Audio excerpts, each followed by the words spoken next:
आप देख रहे हैं RTH सर चैनल। जैसा कि आप जानते हैं स्टैंडर्ड 9 का जो सिलेबस है, स्टैंडर्ड 9 से लेकर स्टैंडर्ड 12 का वो NCERT का जो सिलेबस है CBSE ने उसे रिवाइज कर दिया गया है कोविड-19 पैंडेमिक की वजह से। जो बच्चों का लॉस हो रहा है क्लासरूम स्टडी की नहीं होने की वजह से, ऑनलाइन स्टडी में वो सब पूरा का पूरा सिलेबस कवर नहीं हो सकता करके, तो अभी जो पूरा रिवाइज सिलेबस है स्टैंडर्ड 9 के इंग्लिश का, वो हम इस वीडियो में एक्सप्लेन करने वाले हैं, उसके बारे में बात करने वाले हैं। तो जैसा कि आप ग्रीन बोर्ड पर लिखा हुआ देख सकते हैं, स्टैंडर्ड 9 का complete syllabus by NCERT, subject है इंग्लिश लैंग्वेज एंड लिटरेचर। इस इंग्लिश के कोर्स में टोटल 3 सेक्शंस होते हैं। सेक्शन ए रीडिंग स्किल, मतलब कि रीडिंग स्किल में क्या है, 2 तरीके के पैसेज, अनसीन पैसेज आते हैं जो हमको बुक में नहीं दिखते, जैसा कि आप नवोदय के एग्जाम में या फिर स्कॉलरशिप के एग्जाम में वगैरह रहता है, उसी तरीके से एक फैक्चुअल पैसेज रहता है और उसके अलावा एक डिस्कर्सिव पैसेज भी रहता है। तो वो फैक्चुअल पैसेज और डिस्कर्सिव पैसेज 10 मार्क के लिए, एक इस तरीके से कुल 20 मार्क के लिए सेक्शन ए आता है। फिर सेक्शन बी जो है उसमें राइटिंग और grammar, writing skill plus grammar, ये 2 चीजें यहाँ पे रहती है। राइटिंग में क्या क्या है आप देखिए, एक आर्टिकल राइटिंग, दूसरा डिस्क्रिप्टिव पैराग्राफ। अब डिस्क्रिप्टिव पैराग्राफ के नीचे आपको 2 चीजें दिख रही होगी, एक तो है डिस्क्रिप्टिव पैराग्राफ ऑफ पर्सन और दूसरा है descriptive paragraph of place and event. पर आप देखिए यहाँ पे आपको क्रॉस का साइन दिख रहा होगा, ये क्रॉस का साइन क्या इंडिकेट कर रहा है, तो अब तक का जो 9th का सिलेबस था उसमें डिस्क्रिप्टिव पैराग्राफ जो है वो पर्सन, प्लेस और इवेंट, इन 3 में से किसी भी एक चीज पर आता था, मतलब पढ़ते वक्त हमको तीनों पढ़ना पड़ता था। पर इस बार जो सिलेबस रिवाइज कर दिया गया उसमें अभी सिर्फ डिस्क्रिप्टिव पैराग्राफ ऑफ पर्सन ही रखा गया है, प्लेस और इवेंट पर के जो डिस्क्रिप्टिव पैराग्राफ है वो सिलेबस से कम कर दिए गए हैं, रिड्यूस कर दिए गए हैं। फिर उसके बाद का टॉपिक है डायरी राइटिंग, जो कि हमने इसके पहले के क्लासेस में भी पढ़ चुके हैं, और शॉर्ट स्टोरी, ये भी हमको ऑलरेडी आता है। तो ये टोटल है राइटिंग स्किल का पार्ट। अब सेक्शन बी में ही और एक पार्ट है, वो है ग्रामर पोर्शन।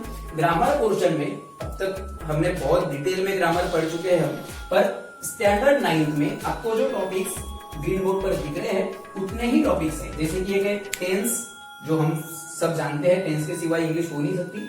फिर है मॉडल्स, जिसको हम ऑक्सिलरी वर्ब नाम से भी पहचानते हैं या हम हेल्पिंग वर्ब भी कभी कभी बोलते हैं। फिर है सब्जेक्ट वर्ब एग्रीमेंट, अब सब्जेक्ट वर्ब एग्रीमेंट भी रहेगा। उसके बाद रिपोर्टेड स्पीच, जिसको हम डायरेक्ट एंड इनडायरेक्ट स्पीच नाम से पहचानते हैं, कभी कभी हम उसको नरेशन भी बोलते हैं, change the narration, direct indirect speech, तो या रिपोर्टेड स्पीच, ये सब एक ही चीज है, ये भी कोर्स में है और डिटरमिनर भी कोर्स में है। अब यहाँ पे और एक चीज है, वॉइस, क्लॉज, प्रीपोजिशन। जिस तरीके से ये प्लेस और इवेंट के जो डिस्क्रिप्टिव पैराग्राफ है जो अब तक थे, उसी तरीके से ग्रामर में एक्टिव पैसिव वॉइस, क्लॉजेस, उसमें मेन क्लॉज हो गया और बाकी सबऑर्डिनेट या डिपेंडेंट क्लॉज हो गए, और प्रीपोजिशंस, ये भी टॉपिक होते थे, अभी की भी कोर्स बुक में आपको शायद दिखेंगे। पर जैसा कि हमने इसके पहले कहा कि अभी जो रिपीट सिलेबस है उसमें ये वॉइस, क्लॉज और प्रीपोजिशन सिलेबस में से कम कर दिया गया है, मतलब इस सेशन में आपको वॉइस, क्लॉज और प्रीपोजिशन नहीं है, हालांकि एग्जाम में नहीं है, पर हम अगर समय मिला तो जरूर इसको भी पढ़ेंगे। फिर है सेक्शन सी।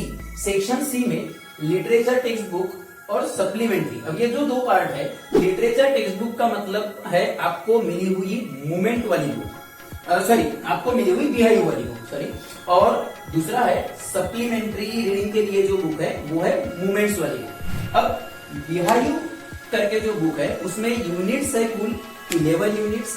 11 यूनिट्स में 11 चैप्टर्स और 10 पोयम्स है, अब मेरी जानकारी के हिसाब से जहां तक, और वो पूरा कंप्लीट सिलेबस है। पर उसमें से ये जो डिलीटेड पार्ट है, मतलब जैसा बाकी राइटिंग पोर्शन में 1-2 चीजें माइनस कर दी गई, ग्रामर में 3 टॉपिक माइनस कर दिए गए, उसी तरीके से बिहाइव बुक जो है, बिहाइव बुक में से ये जो है 4.2, अब जहां पे 0.2 लिखा है यूनिट, ये जो पहला नंबर आपको दिख रहा होगा ये है यूनिट का नंबर, और उसमें जो पॉइंट के बाद अगर 2 दिख रहा है तो वो पोयम है, और पॉइंट के बाद अगर 1 है तो वो प्रोज मतलब चैप्टर है। तो ये जो चैप्टर है 4th यूनिट की जो पोयम है उस पोयम का नाम है द लेक आइसल ऑफ इनिस्प्रिंग। ये विलियम बटलर ईट्स की पोयम है जो सिलेबस में अब नहीं है। उसके बाद ये जो 5.1 चैप्टर है the snake and the mirror, ये भी हटा दिया गया है। 7th यूनिट में और एक पोयम है 7.2 लिखा है, मतलब कि वो पोयम है the duck and the kangaroo Edward लियर की, वो भी माइनस कर दी गई है। और 10th यूनिट कंप्लीट तरीके से हटा दिया गया है, मतलब 10.1 काठमांडू चैप्टर और उसी यूनिट में जो पोयम है a slumber did my spirit seal, ये भी माइनस कर दी गई है।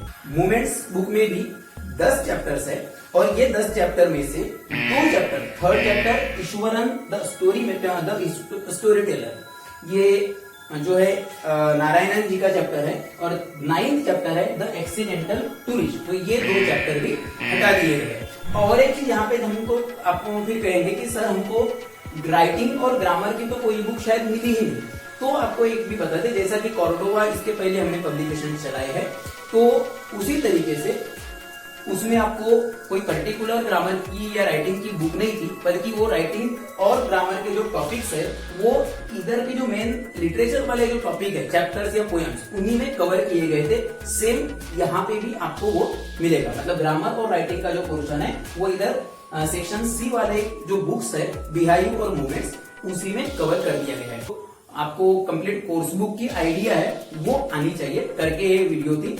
तो अगर ये आपको अभी कंप्लीट सिलेबस समझ गया होगा तो हम कल से जो है या इसके आगे जब हम वीडियो डालेंगे उसमें हम चैप्टर या फिर ग्रामर जो भी है पूरा सिलेबस जो है आगे वो डिस्कस करेंगे, उसको हम पढ़ेंगे। Thank you.